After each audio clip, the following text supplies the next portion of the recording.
आदरणीय मित्रों, बड़ों को प्रणाम और छोटों को आशीर्वाद। मैं हूं nutrition therapist SP Mishra. Lincoln university Malaysia का न्यूट्रिशन थेरेपी और श्रीधर यूनिवर्सिटी पिलानी राजस्थान का ईपीएम, सीसीएपी और सीआईएम, ये मेरा मेडिकल एजुकेशन है। मित्रों, मेरे टीचर डॉक्टर विश्वरूप रॉय चौधरी जी का एक इन्वेंशन है डीआईपी डाइट।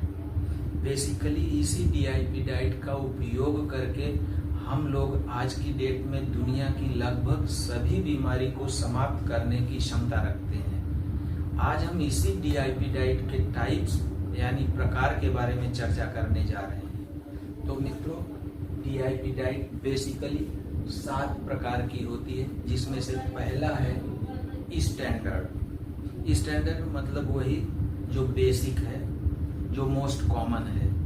इसमें फ्रूट और सलाद खाना होता है, जिसकी क्वांटिटी बॉडी वेट पर डिपेंड करती है।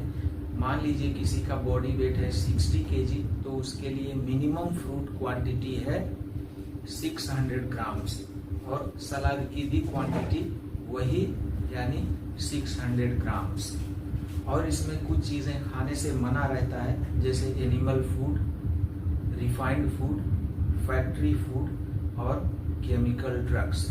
तो अब ये बन गया स्टैंडर्ड डीआईपी डाइट। दूसरा है सॉफ्ट डीआईपी डाइट। इसमें सब कुछ वैसा ही रहता है, लेकिन कुछ लोगों के दांत खराब हो गए रहते हैं, टूट गए रहते हैं, वो लोग फ्रूट या सलाद नहीं खा पाते हैं। इसके लिए उसका जूस या स्मूदी बना लिया जाता है। तीसरा है स्टीम्ड डीआईपी डाइट। कुछ लोग सलाद डाइजेस्ट नहीं कर पाते हैं, उनको बहुत गैस बनती है। ऐसी कंडीशन में हम लोग कुछ चीज़ों को स्टीम्ड कर लेते हैं और अब ये बन गई स्टीम्ड डीआईपी डाइट। चौथा है सर्केडियन डीआईपी डाइट। इसमें टाइम का बाउंडेशन होता है कि एक टाइम लिमिट के पहले या उसके बाद कुछ भी खाने का मना रहता है। इसका उपयोग हम लोग कैंसर में या यदि बॉडी में कहीं भी स्टोन फॉर्मेशन हो गया है उसमें करते हैं। अब आता है रा डीआईपी डाइट। इसमें कुक्ड फूड बिल्कुल मना रहता है। इसका उपयोग कैंसर की एडवांस स्टेज में या किसी को टीबी हो गई है तब किया जाता है। छठा है नाइट्रिक ऑक्साइड डीआईपी डाइट।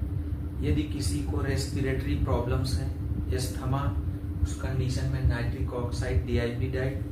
और 7वां है 0 ग्रेन डीआईपी डाइट। यदि किसी की डायबिटीज इतनी बिगड़ गई है कि बिल्कुल भी कंट्रोल में नहीं आ रही है, तो उसके लिए 0 ग्रेन डीआईपी डाइट। ये 7 डीआईपी डाइट के मुख्य प्रकार हैं। इसके अलावा कुछ और भी हैं, जैसे किसी को इन्फ्लुएंजा लाइक इलनेस, फ्लू हो गया है, तो उस कंडीशन में हम लोग उसको फ्लू डाइट देते हैं। और इसी तरह से स्टमक प्रोटोकॉल, जैसे मान लीजिए किसी को स्टमक का अल्सर या कैंसर है, उस कंडीशन में अलग ही डाइट होती है, उसको हम लोग स्टमक प्रोटोकॉल बोलते हैं। इन सभी टाइप की डीआईपी डाइट और प्लस यदि जरूरत पड़ी तो किसी और भी ड्रग लेस ट्रीटमेंट के द्वारा आज की डेट में हम लोग दुनिया की लगभग सभी बीमारी को ठीक कर सकते हैं।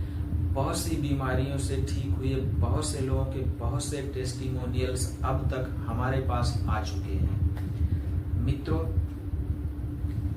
हमारे पास देश में 20 हॉस्पिटल्स हैं और देश विदेश में मिला करके 500 से अधिक क्लिनिक्स हैं। हम लोग 3 डे कैंप भी लगाते हैं। तो इतनी सारी व्यवस्थाएं हो जाने के बाद अब स्वस्थ होना पूरी तरह से पेशेंट के ऊपर निर्भर कर गया है। यदि आप या आपके अपने किसी भी बीमारी से ग्रस्त हैं और किसी भी स्टेज में हैं और स्वस्थ होना चाहते हैं, तो मेरे इस नंबर पर 500 रुपए की मेरी गाइडेंस फीस भेजिए और फोन कीजिए, क्योंकि मैं चाहता हूं कि आप और आपके अपने स्वस्थ हो जाएं।